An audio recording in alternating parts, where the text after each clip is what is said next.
On the morning of June 7th, 2025, a passerby in one of Rome's most beloved parks made a horrifying discovery.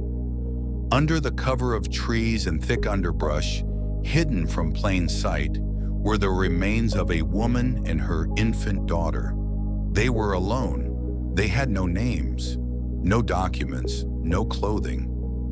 Within hours, Italian authorities would launch an international manhunt, and 5 days later, on a quiet Greek island, the man they believed responsible was found hiding in plain sight. This is the story of a tragedy that spanned 2 countries, uncovered 1 clue at a time.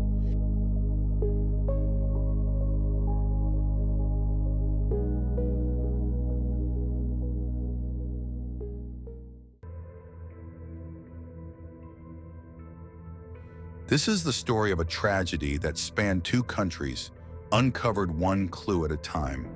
Villa Pamphili sits in the heart of Rome, a place where joggers pass by school children and tourists stop to take pictures of statues that have stood for centuries. But on that Saturday, something was different. Just off one of the main trails, in a pocket of brush and trees, someone spotted what appeared to be human remains. Emergency services were called immediately. First responders found the body of a baby girl, less than 2 years old, naked, motionless, alone.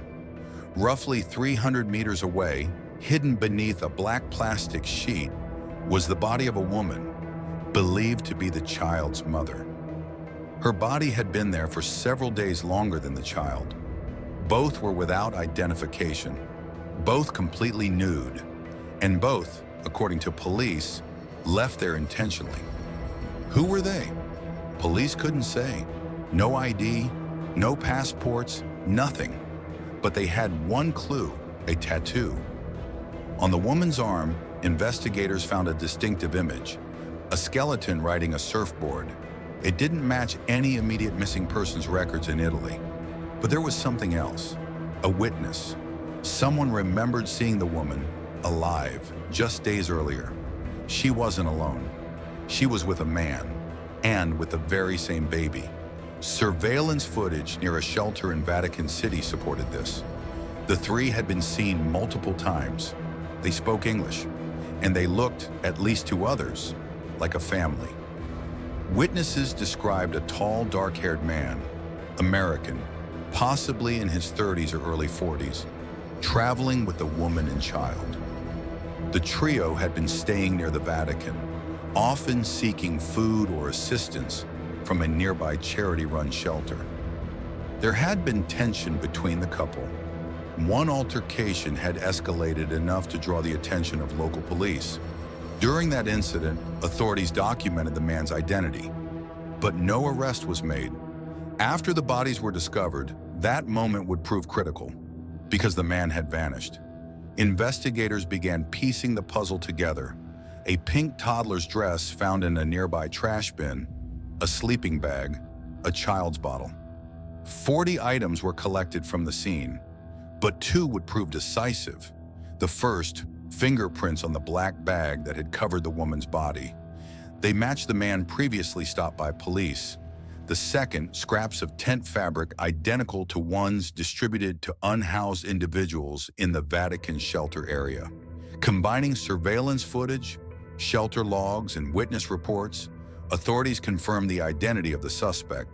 They issued a European arrest warrant, but by the time they did, he was gone. Cell phone data revealed his escape route. On Wednesday, June 11th, just 4 days after the bodies were discovered, the man boarded transport bound for the Greek island of Skiathos. It was a quiet move. No attempt to alert authorities.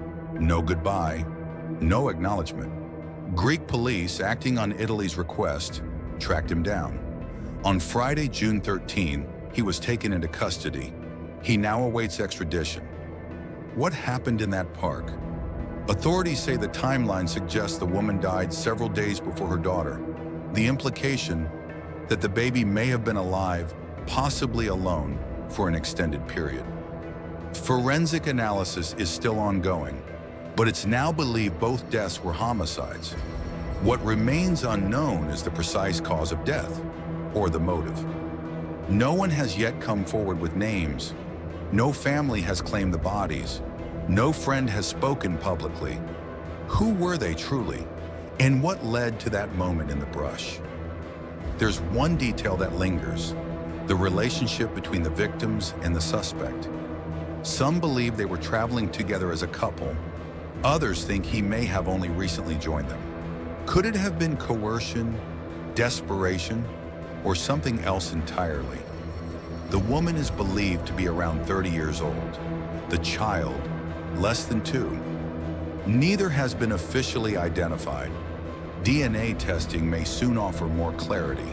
In a city known for its history, its beauty, and its humanity, this story is one of quiet horror.